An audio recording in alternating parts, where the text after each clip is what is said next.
Sa gitna ng ingay sa social media, umusbong ang isang kontrobersyal na usapin na mabilis na pinag-usapan ng maraming netizen.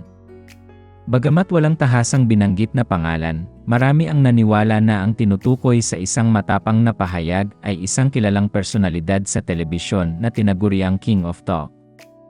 Nagsimula ang lahat sa isang bukas na liham na ipinost ng isang aktor sa kanyang Facebook account.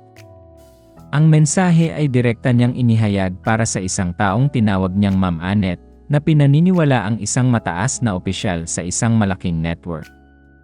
Sa kanyang sulat, iginiit ng aktor na dapat umanong alisin sa ere ang programa ng King of Talk, pati na rin ang mga manunulat nito.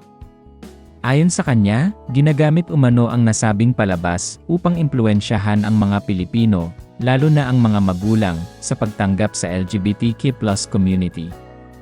Para sa aktor, mali raw ang ipinapakita nitong mensahe dahil pinapalabas na normal at walang masama sa pagiging bakla, tomboy, o trans. Iginiit pa niya na ito raw ay labag sa kanyang paniniwala at pananampalataya.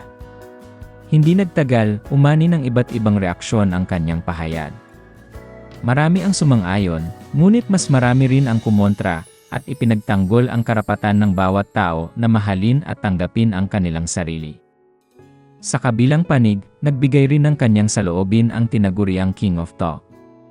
Sa isang panayam, mahinahon ngunit matatag niyang ipinahayag na hindi maaaring ipilit ng isang tao ang kanyang paniniwala sa iba.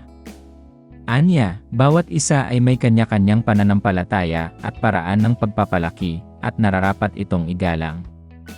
Ibinahagi rin niya ang kanyang paniniwala sa isang Diyos na mabait, mahabagin, at nauunawaan ang puso ng bawat nilalang.